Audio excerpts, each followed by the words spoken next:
Dear student, my name is Zubair Anwar. आज हम बात करेंगे unit 10 general properties of wave की। सो आइए चलते हैं अपने टॉपिक की जानिब। देखें, इससे पहले भी जिस तरह से हम प्रीवियस लेसन 1 के अंदर हम बात कर चुके हैं कि वेव्स के अंदर कुछ जनरल प्रॉपर्टीज़ होती हैं जो कि मैकेनिकल वेव्स का भी हिस्सा होती हैं, इलेक्ट्रोमैग्नेटिक वेव्स का भी हिस्सा होती हैं। सो आज हम बात करेंगे वो कौन सी प्रॉपर्टीज़ हैं जो कि तमाम वेव्स के अंदर कॉमन होती है। जैसे आप देख रहे हैं आज का हमारा टॉपिक होगा वो है रिफ्लेक्शन ऑफ वेव्स, जो कि मैकेनिकल वेव्स में भी होती है और इलेक्ट्रोमैग्नेटिक वेव्स में भी होती है। उसके बाद रिफ्रैक्शन ऑफ वेव्स की बात करेंगे। रिफ्रैक्शन भी एक बिल्कुल वेव की प्रॉपर्टीज़ है जो कि हम कभी भी पार्टिकल से एक्सपेक्ट नहीं करते हैं, ये हमेशा वेव्स ही इस तरह का रिस्पॉन्स करती है। उसके बाद हम बात करेंगे डायफ्रैक्शन ऑफ वेव्स, एक और वेव्स की प्रॉपर्टीज़ है जो कि हमेशा हमें किसी वेव नेचर के अंदर ही मिलती है। सो ये तमाम जो टॉपिक आप देख रहे हैं, reflection of waves, refraction of waves, diffraction of waves, ये हमेशा ऐसी प्रॉपर्टीज़ हैं जो कि हम हमेशा एक्सपेक्ट करते हैं वेव से। ओके, जिस तरह से बात करते हैं सबसे पहले रिफ्लेक्शन ऑफ वेव्स की। रिफ्लेक्शन बेसिकली एक हम कह सकते हैं जैसे बच्चे, आपने देखा होगा कि टेनिस बॉल को जब वॉल के ऊपर स्ट्राइक करते हैं तो टेनिस बॉल बाउंस बैक होती है। बिल्कुल इस तरह से जब वेव किसी एक सरफेस के ऊपर स्ट्राइक करती है तो बिल्कुल इस तरह से बिहेव करती है जैसे एक टेनिस बॉल बिहेव कर रही है। फॉर एग्जाम्पल, हमारे पास एक वेव्स आ रही है, इट मे बी लाइट रे, जो कि आप देख रहे हैं किसी सरफेस के साथ इंटरेक्ट करने के बाद बिल्कुल बाउंस बैक हो रही है। इसका मतलब ये है कि यहाँ पर वेव जो बिहेव कर रही है ये बिल्कुल इस तरह से कर रही है जिस तरह से हम देखते हैं कि एक टेनिस बॉल किसी सरफेस से टकराने के बाद बाउंस बैक होती है। तो यहाँ पर आप देखें कि एक इंसिडेंट रे आ रही है जो कि यहाँ पर एक सर्टेन एंगल यहाँ पर आप देख रहे हैं, that is a angle of incident, यहाँ पर आप देख रहे हैं थीटा आई, और ये नॉर्मल लाइन है। नॉर्मल जो कि एक मैथमेटिकल टर्म है जो कि हम यूज़ करते हैं, इट्स नथिंग जस्ट ये जो हमारे पास जो टारगेट हम देख रहे हैं, जो बैरियर है हमारे पास, डैट इज़ द परपेंडिकुलर। सो एक परपेंडिकुलर लाइन है जिसकी वजह से हम ईजिली जो हमारे पास इंसिडेंट रे है उसके पाथ को हम एड्रेस कर सकते हैं। सो नॉर्मल हम इसलिए प्लॉट करते हैं ताकि हम ईजिली उस एंगल को मेजर कर सकें जो कि लाइट इंसिडेंट हो रही है जिस एंगल के साथ। उसके बाद टकराने के बाद लाइट बाउंस बैक हो रही है। तो आप देख रहे हैं लाइट जिस एंगल से बाउंस बैक हो रही है that is a theta R. यहाँ पर आप देख रहे हैं that is a reflecting angle यहाँ पर। सो यहाँ पर आप देखें कि लाइट जिस एंगल से इंसिडेंट हो रही है उसी एंगल से ये बाउंस बैक हो रही है। तो एक चीज़ बड़ी यहाँ पर कॉमन है, वो ये है कि इस किस्म की रिफ्लेक्शन के अंदर ये जो टारगेट मटेरियल, ये जो बैरियर आप देख रहे हैं, इसका एक बहुत इंपॉर्टेंट रोल है। ऐसा जब होता है कि जब हमारे पास जो सरफेस हो बहुत ही स्मूथ और शाइनी हो, किसी शाइनी सरफेस के ऊपर जब लाइट जो है फॉल करती है तो बिल्कुल एंगल ऑफ इंसिडेंट मैच करता है एंगल ऑफ रिफ्लेक्शन से। लेकिन फॉर एग्जांपल, अगर हमारे पास सरफेस कोई शाइनी और स्मूथ ना हो, सरफेस के ऊपर कुछ रफनेस हो, for example just like this, अगर हमारे पास कोई इस किस्म की सरफेस है तो इस किस्म की सरफेस के अंदर हम कभी भी एक्सपेक्ट नहीं करेंगे कि लाइट जिस एंगल से इंसिडेंट हुई है मे बी ये डिफरेंट एंगल्स के ऊपर जो है वो रिफ्लेक्ट हो सकती है। सो एक चीज़ बड़ी यहाँ पर नोट करने वाली ये है, वो ये है कि एंगल ऑफ इंसिडेंट हमेशा जब बराबर होता है जब लाइट किसी, for example just like the mirror की अगर बात करें तो mirror is a shiny surface जिसके ऊपर लाइट जो है फॉल होती है और बाउंस बैक हो जाती है। लेकिन अगर हमारे पास सरफेस के ऊपर कुछ रफनेस हो और लाइट उस पर फॉल हो तो आप देखेंगे कि लाइट में भी डिफरेंट एंगल के ऊपर जो है रिफ्लेक्ट हो सकती है। तो यहाँ पर नंबर ऑफ एंगल्स आप देख रहे हैं, ये जो ग्रीन जो आप एरो यहाँ पर आप देख रहे हैं, ये जब होगा जब हमारे पास जो लाइट जिस सरफेस के ऊपर फॉल हो रही है वो स्मूथ ना हो, उसके अंदर कुछ रफनेस हो। So that is the concept of reflection जो कि हम टेनिस बॉल के अंदर भी देखते हैं। टेनिस बॉल की सरफेस से टकराने के बाद बाउंस बैक होती है, और इसी तरह से ये वेव भी प्रॉपर्टी रखती है कि किसी शाइनी सरफेस के ऊपर जब ये स्ट्राइक होती है तो बाउंस बैक होती है। So that is the concept of reflection of light. Okay, reflection के बाद बात करते हैं रिफ्रैक्शन की। देखिए, रिफ्रैक्शन में और रिफ्लेक्शन के अंदर बहुत ही माइनर सा डिफरेंस है, वो ये है a change in direction of a wave as they passes from one medium to another medium. इससे पहले हमने जो टॉपिक डिस्कस किया था वो था रिफ्लेक्शन, जिसमें आप ये देख रहे थे कि लाइट किसी एक मीडियम से टकराने के बाद सेम मीडियम में बाउंस बैक हो रही थी। लेकिन जब बात करते हैं हम रिफ्रैक्शन की, सो रिफ्रैक्शन का मतलब होता है कि लाइट किसी एक मीडियम से, फॉर एग्जांपल हमारे पास ये मीडियम है, let's suppose air, light air से आ रही है, लेट्स सपोज ये मीडियम है हमारे पास वाटर। और यहाँ पर आप देख रहे हैं कि एयर जो कि डिफरेंट डेंसिटी है एयर की, वाटर की डेंसिटी डिफरेंट होती है।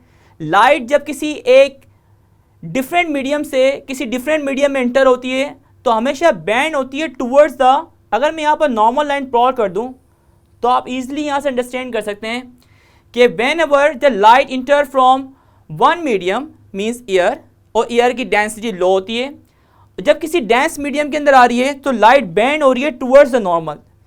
ये जो लाइट का बैंडिंग है किसी एक मीडियम से किसी दूसरे मीडियम में इंटर होने के बाद बैंड होना, दैट्स प्रोसेस या that phenomena is called refraction.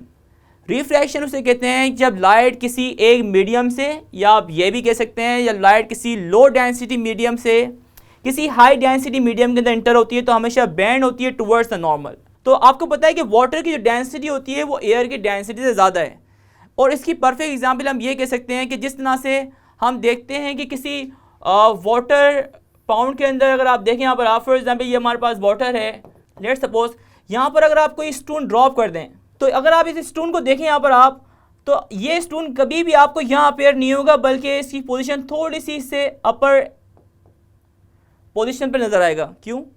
Reason ये है कि लाइट जब किसी यहाँ पर आप देख रहे हैं डेट इज द एयर, ये एयर आप देख रहे हैं यहाँ से, ये स्टोन जो है हालांकि इसकी पोजीशन ये डेप्थ में होना चाहिए लेकिन स्टोन थोड़ा सा अपने लेवल से ऊपर होता है।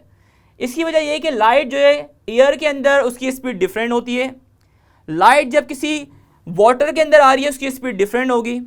सो स्पीड में जो चेंज आ रहा है इसकी एक बहुत बड़ी वजह यह है कि लाइट की वेवलेंथ चेंज होती है जब वो किसी डेंस मीडियम के अंदर आती है। लाइट जब किसी डेंस मीडियम के अंदर आ रही है तो हमेशा उसकी वेवलेंथ डिक्रीज होती है, तो इसका मतलब है लाइट की जो स्पीड है वो भी क्या होगी, डिक्रीज होगी। तो यहाँ पर आप ये देख रहे हैं कि ये जो पॉइंट्स अगर आप यहाँ से आपकी पॉइंट ऑफ ऑब्जर्वेशन है, अगर आप इसको यहाँ से देख रहे हैं तो आप देखेंगे ये जो स्टोन यहाँ पर आप देख रहे हैं कि ये इस पोजीशन पर आपको अपेयर होगा। सो यहाँ से हम ये कह सकते हैं कि रिफ्रैक्शन के अंदर लाइट जो है अपने पाथ को चेंज करती है। तो ये बहुत इंपॉर्टेंट पॉइंट है यहाँ पर कि लाइट डायरेक्शन को चेंज कर रही है प्लस लाइट की स्पीड भी चेंज होती है रिफ्रैक्शन के अंदर। ओके, रिफ्रैक्शन के बाद हम बात करते हैं डायफ्रैक्शन ऑफ वेव्स की।